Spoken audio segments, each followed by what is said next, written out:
Season تھا وہ change ہو رہا ہے, ان کی انٹینسٹی جو ہے وہ چینج ہو یہ رہی تو ہے. یہی بات ہم حسین جروار صاحب سے پوچھتے ہیں. جمشید صاحب کہتے ہیں جی کہ ہمارا کوئی کردار نہیں پولوشن میں یا موسمیاتی تبدیلیوں میں, ہمارا کوئی کردار یا بڑا کردار نہیں. آپ کیا سمجھتے ہیں؟ جی شکریہ عرب نواز صاحب. بالکل جمشید صاحب نے صحیح کہا کہ جو موسمیاتی تبدیلی یا کلائمیٹ چینج ہو رہی ہے اس میں پاکستان کا کوئی کردار تو نہیں ہے, لیکن دنیا کا 7واں ولنریبل کنٹری ہے جس پہ کلائمیٹ چینج کے اثرات جو ہیں وہ پڑ رہے ہیں. اب کلائمیٹ چینج جو ہے جیسے جمشید صاحب نے کہا بیسیکلی یہ 20th سینچری کا فینومینا ہے. اگر ہم دیکھیں اس کو کہ جب یورپ میں انڈسٹریلائزیشن شروع ہوئی اور زیادہ تر اربنائزیشن ہوئی, وہاں پہ فیکٹریز لگیں, کارخانے وہاں پہ لگے شہروں میں جنہوں نے وہ پولیوشن پیدا کی جو ایکچولی رسپانسبل ہیں کلائمیٹ چینج یا موسمیاتی تبدیلی کی پوری دنیا مطلب میں. انڈسٹری میں میجر کنٹریبیوٹر ہے یا ٹوٹل رسپانسبلٹی ہے ہی انڈسٹری کی؟ نہیں, میجر کنٹریبیوٹر جو ہے وہ انڈسٹریلائزیشن ظاہر ہے, کیونکہ اس میں انڈسٹریز جو ہے وہ پولیوشن پیدا کرتی ہے, دھواں جو ہے وہ پیدا ہوتا ہے جو کہ انوائرمنٹ کو افیکٹ کرتا ہے. اس کے علاوہ یہ ہے کہ وہی بیسیکلی رسپانسبل ہوتا ہے کہ جو موسم میں جو تبدیلی آتی ہے, جیسے گرم موسم جو ہے وہ زیادہ اس کا ٹائمنگ بڑھ جاتی ہے. وارمنگ جو ہے پوری دنیا میں ہو رہی ہے, یہ پوری دنیا کا گلوبل مسئلہ ہے کلائمیٹ چینج کا. اس کی وجہ سے جو ہے کلائمیٹ چینج سے جب ہم موسمیاتی تبدیلی سے بات کریں گے تو ہمارے ناظرین کو یہ سمجھ آنی چاہیے کہ تبدیلی صرف گرم کرنے کی طرف جا رہی ہے. یہ نہیں ہے کہ وہ تبدیلی میں تو ڈیفرنٹ چیزیں ہوتی ہیں, مختلف چیزیں آپ صحیح کہہ رہے ہیں. پہلے اس پہ جی ایک تو جیسے میں نے کہا کہ گرم موسم جو ہے اس کی ٹائمنگ بڑھ گئی ہے. دوسرا یہ ہوا کہ سردی کم ہوئی ہے, لیکن جن تھوڑا ٹائم میں جو سردی ہوتی ہے وہ بہت زیادہ ایکسٹریم سردی ہوتی ہے. جیسے پہلے بارشیں نارمل ٹائمز میں ہوتی تھیں, اب ان رینز کا جو روٹین ہے وہ چینج ہو گیا ہے.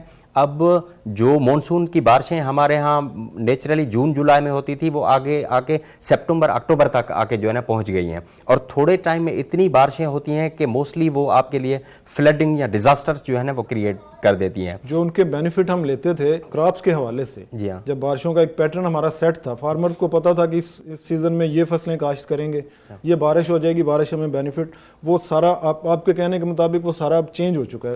فلڈنگ ہوگی, اچانک بارش ہوگی, بہت زیادہ ہوگی تو وہ مینیج نہیں ہوگی. ہاں صرف بارش بھی نہیں ہو رہی, لیکن ہمارے ہی ملک میں اگر آپ دیکھیں کہ ڈراؤٹ بھی بڑھ گیا ہے. جیسے تھرپارکر میں لاسٹ 9 ایئر سے کوئی بارش نہیں پڑی, جس کی وجہ سے وہاں پہ بڑے مسئلے مسائل ہوئے. جیسے بچوں کے اموات کے آپ واقعات دیکھتے ہیں, وہ ہیلتھ کے بھی ایشوز ہیں, فوڈ سیکیورٹی کے بھی ایشوز ہیں.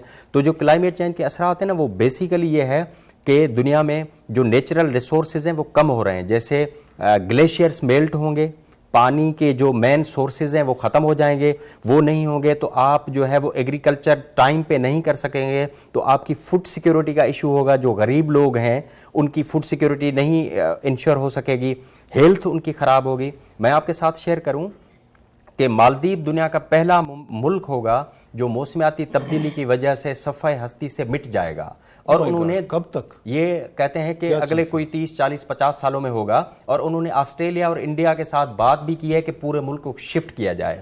بنگلہ دیش کا جو کوسٹل علاقہ ہے جہاں پہ مینگروو فارسٹ ہوتے ہیں, سندربن کا ایریا, ہمارے اپنے سندھ میں وہ علاقہ بھی جو ہے وہ اس کے بعد اس کا بھی کوئی 10-15% جو ہے وہ سمندر کے اندر چلا جائے گا. اور جب آپ نے سندھ کا ریفرنس دیا تو اس کا بھی کہا جا رہا ہے, جو کہ گورنمنٹ کے اپنے فگرز ہیں, کہ جو ہے وہ کوسٹل ایریا ٹھٹا اور بدین کا علاقہ جو ہے, جو اس کی ہزاروں ایکڑ زمین اس وقت بھی سی انٹروژن کا شکار ہو چکی ہے, اور آگے بھی وہ جو ہے وہ سمندر کے اندر چلے جائیں گے. تو اس کے بہت بڑے. جروار صاحب آپ فرما رہے تھے کہ فوڈ سیکیورٹی کا رسک ہو جائے گا, تو کتنے لوگ ہیں اس وقت دنیا میں جو رات کو سوتے ہیں تو بغیر کھائے ہوئے, وہ کیا فگر ہے؟ جی اس پہ جو ہے ابھی جو ہیومن اکانومی رپورٹ آئی ہے, اس نے ورلڈ اکنامک فورم کے موقع پہ وہاں پہ پریزنٹ ہوئی ہے, اس نے کہا ہے کہ ہر 9 میں سے 1 بندہ بھوکے پیٹ اس وقت بھی جو ہے وہ دنیا میں بیڈ پہ جاتا ہے. تو یہ سچویشن ہے. تبدیلی آئے گی تو اس سے مزید لوگ بڑھ جائیں گے, ظاہر ہے وہ اس کو ملٹیپلائی کرے گی نا, کیونکہ آپ کی جو اس وقت فوڈ پروڈکشن ہوگی, ایگریکلچر جو آپ کی ایکٹیویٹی ہوگی وہ کم ہوگی, آپ کے پاس پانی نہیں ہوگا, لینڈ کی جو فرٹیلیٹی ہے وہ متاثر ہوگی, اور مطلب بڑا سیریس ایشو ہے اس کے. تو پھر ملٹی پرپز جو ہیں امپیکٹ آئیں گے. جی ہاں, جب فوڈ لوگ انسیکیور ہوں گے, رات کو کھا کے نہیں سوئے گا تو وہ کیا کچھ سوچے گا, یہ اسی سے پوچھ سکتے ہیں. بالکل. تو اب آتے ہیں فضا قریشی صاحبہ کی طرف. فضا صاحبہ آپ ریسرچر ہیں, آپ کا بڑا نالج ہے, بڑی ویژن ہے. یہ بتائیں کہ ان ایشوز پہ ہم کیا سوئے ہوئے ہیں، یا ہمارے جو ریسرچ کے ادارے ہیں، جو ہماری یونیورسٹیز ہیں، جن کو کام کرنا چاہیے، جن کو بتانا چاہیے کہ یہ ہمارے ساتھ ہونے جا رہا ہے، وہ کہاں پہ کھڑے ہیں، کیا کر رہے ہیں؟ باجوہ صاحب، صورتحال جو ہے وہ کچھ بہتری کی طرف جا رہی ہے، مگر بات یہ ہے کہ ایک ہوتی ہے اکیڈمک ریسرچ، دوسری ہوتی ہے اپلائیڈ ریسرچ.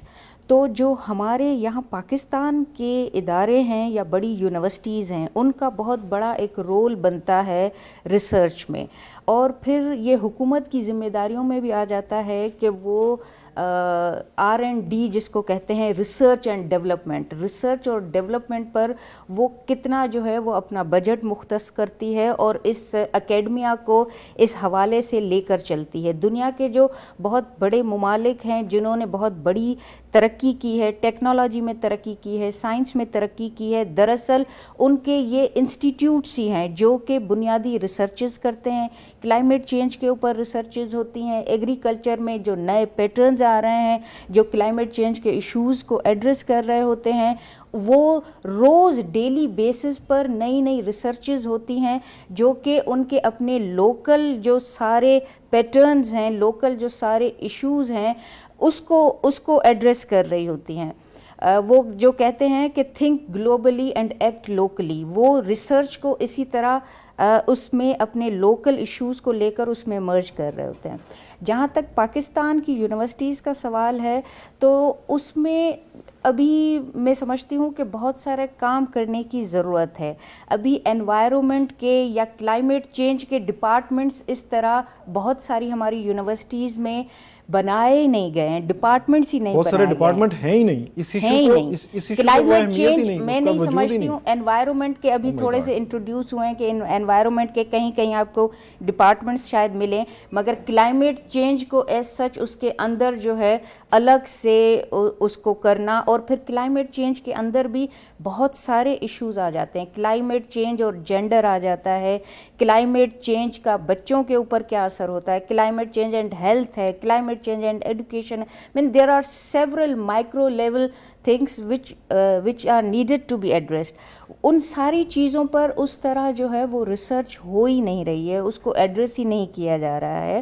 اور دوسرا یہ ہے کہ جو ہماری اکیڈمیا ہے اس میں ایک وہ جو اسٹیریو ٹائپ جو تھنکنگ ہے اور طریقہ کار ہے، ان میں ابیلٹی نہیں ہے یا ول نہیں ہے، یا کہاں پہ پرابلم، کہاں پہ وہ اسٹیریو ٹائپ ایک سسٹم بنا ہوا ہے کہ ایک ٹائم پیریڈ ہے، اسٹوڈنٹس کو اس میں ریسرچ کر کے اور اپنی ڈگری لینی ہے.